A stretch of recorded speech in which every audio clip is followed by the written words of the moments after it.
Hi everyone, this will be part 24 of the Frogger mini-series, and in this video we're going to be creating the logic to store the player's high score. Let's not waste any time and just jump right into it. Alright, so last we left off we created the game over widget. Now let's finish up the high score and being able to store that. So to be able to store anything we need a save game blueprint. So we're going to go up to our blueprints folder. We can right click, choose a new blueprint class, and if you just search for save, you'll see a couple different options come up. We're going to choose the one for save game, and we'll hit select. Let's give it a name, BP underscore save game, I think is appropriate. We're going to double click to open that up, and this is the basics of the save game class. Basically, the only thing you need to store here is basically variables that are going to be containing the information that you want saved. These could be things like vectors for like player locations. So when you spawn, where you relaunch the game, the players move to that location. In our case, Frogger, we're really only storing or interested in the high score, which is just a single variable, so we'll create a reference to that. But you can basically store as many things as you want. You can do arrays, variables, vectors, floats, integers, doesn't matter. So starting off, we'll choose the plus sign under variables, and we'll call this one maybe our high score. We got to match the data type, so that was of course a float. And now we just need some way to be able to update the value here. So remember, we're storing the high score on the game manager. So on this one, it's currently set to 0, and there's going to be no way to update that. So we'll basically right click, we'll create a custom event. We can maybe call this save high score or whatever name you want to get it, doesn't matter. Then select it for the inputs on the right. We'll hit the plus sign and we'll maybe title this new score. This of course is going to be a float as well. So we'll compile, and this is basically our event. So now all we need to do is hold the Alt key, drag the high score variable in to get a setter. We'll hook up the execution pins, and we'll just pass in the float pins like so. So now we can compile and save, and we just need to figure out where to call and where to set this. So in the previous video, I told you we can do things from the game manager. It made the most sense, but we could also do it from the player. Same exact scenario here too. We could technically do it from the player. We just have to pass in some references. But we're going to do the opposite of what we did in the last video, and we're going to do this on the game manager just to show you that it is possible. We're going to start in, I think it makes the most sense to start in the event begin play. It's a little confusing, so kind of stick with me here. We are currently creating some widgets. We're storing those widgets as references, and then we are updating the lives. So after this, we can pull off and say load game from slot, and the slot name is basically what you want the file name to be. This is going to exist on the player's computer or project or console or wherever this game is going to be played from. To keep things simple, I'm just going to make this high score. You could make this player driven too, where they type in the name, but for simplicity's sake, we'll just set it manually. After that, we want to cast to the blueprint that is going to be handling our save game state. Now we called that BP underscore save game. So if you're following my naming convention, just use the same one. On the return value for the load game from slot, you'll pass that into the object field. And then if this is successful, that means that the file exists on the computer or the console or wherever this game is being played from. And if it is successful, we want to get our high score variable that we created in the save game blueprint. So we want this variable here. So now that we have this variable, we just need to pass it to our title screen widget. So we already have a reference to the title screen reference right here. So we can control drag that out. And then if we pull off this, we created an event in a previous video called update high score. So we can hook up the successful cast pin over here and then pass this to the title screen. So what is this all doing? So this is basically saying on event begin play, when we launch the game, load the file called high score. If the file exists, take the high score value from there and pass it to the title screen. Because you'll remember when we play this game, we have a high score thing. So we want to be able to pass in the highest score there, right? Now, obviously, you're probably thinking, well, that's going to fail, right? It's going to fail because the file doesn't exist. And you're right. We haven't run this once, and we haven't set up any way for that file to actually instantiate or be created. So let's actually do that part now. And we can do that, I think, from the lost life makes the most sense. So we are taking the lives, we're decrementing them, we're updating the heads up display, and then we're checking if the lives are less than or equal to 0. If they are, we're saying it's game over. Perfect. So let's delete the print string. And instead of that, let's do what we did before. Load game from slot. The slot name, high score. And then, of course, we're going to do exactly the same thing where we cast to the blueprint that is handling the saving of the game. In our case, BP_save game. We're going to pass the return value into the object field like so.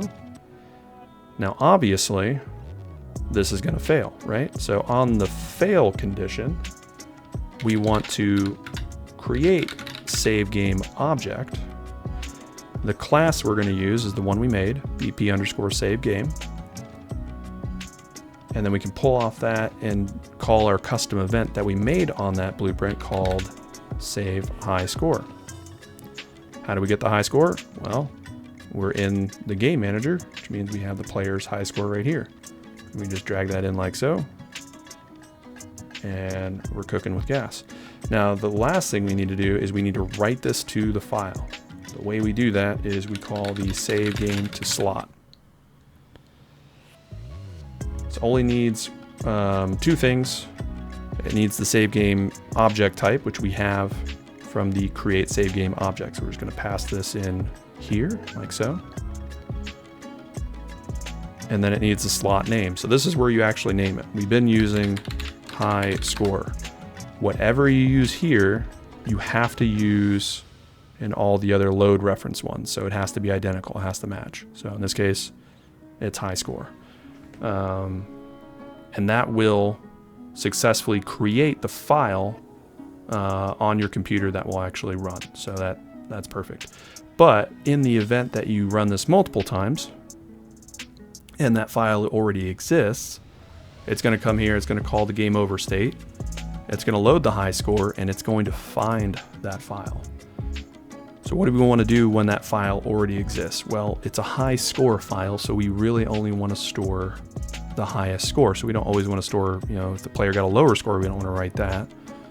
So what we want to do is we want to come into a branch node, and the branch condition basically has to check the player's score is greater than, and we can get a reference off the save game, get high score. So if the player's current score, and I'll put this maybe right here, looks a little ugly, we'll make it work. But yeah, so if the player's current score is greater than the saved high score, then we want to do pretty much the same thing. We want to pull off here and call the event save high score. The new score we're saving is, of course, the player's current score because it's greater than the existing high score. And then we're just writing it to file using the save game to slot. And then the slot name is going to be the one we've been using, which is high score. And we just need to pass in that game reference that it already found. Now there is going to be one last issue we're going to have to solve, but let's actually see what this looks like. So this is pretty much the logic here. So let's move this over. So when we come into the game over state on the game manager, we're loading the high score slot, and then we're doing a cast to check if that file exists. If it doesn't, we're creating it. So we'll basically create it, we'll call the event to save the player score, and then we'll write it to file. If it already exists, we're checking if the player's current score is greater than the written score. If it is, then we're calling the event to save that high score, and then we're writing it to the file. Pretty simple, right? So let's actually go here, and I'm going to cheat. We'll grab in the player start, and I'm going to drag this over so I don't have to make it across the river, because I'm definitely going to mess that up. Okay, so let's go here and we'll hit play. Press F to start the game. I'll move over to that player start. Now remember, our high score is driven based on the timer in the bottom right corner, so what I am actually going to do is I'm going to wait a few seconds and kind of let that go down, because I don't want the highest possible score. And then I'm going to trigger this, and you see I have 10,700. So now I just need to trigger the game over state that we wrote in the previous one. So I only have 1 life. There's my game over. Does my high score get written and saved? It looks like it does, but you can see the other issue is in the widget.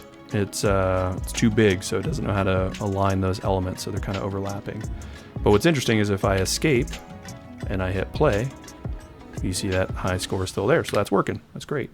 So let's fix the title screen widget real quick. So we'll go into our widgets folder, open up the title screen, and this is an easy fix. If you go into your panel options, there is a horizontal and vertical box. We'll use the horizontal one.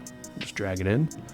I'm going to select anchors, go center, select anchors, hold Control, select center, go back to anchors, hold Shift, select center. And then I'm going to check the box for size to content, and then I'm just going to bump it up in the Y position. And I'm trying to get it right about where I see the high scores. That looks to be about maybe -120, somewhere around there.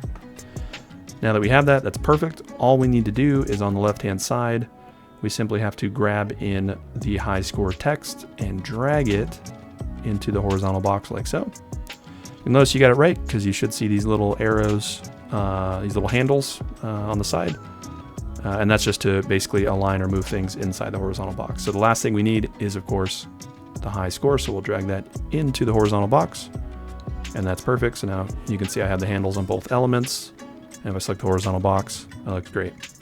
So now I'm going to compile and save. And if I play the game, you see it automatically dynamically shifts each of those elements to make them fit within one another. So no matter what your score is, it should expand and collapse as it needs. And that's perfect. Now you'll notice that the 10,700 is still saved. If I play the game, let's get a lower score first. So I'm just going to jump in the water. That's a score of 0. It's a game over. Does that overwrite the file? It shouldn't, and it doesn't. So we still have the 10,700. If I exit and I play, still 10,700. So let's get a higher score and see if that actually saves. So right when the game starts, I'm going to trigger this. I now have a higher score of 11,900. Now I just need to get a game over state. I'm not going to make it. Let's go this way. There we go. So does the 11,900 overwrite the previous score? Looks like it does. Now if I escape and if I play that again, you can see the high score is successfully being stored, and that's perfect. So I think we'll cut it here, but in the next one, we're going to create the victory state for this project. As always, thanks for watching, consider subscribing, and we'll see you on the next one.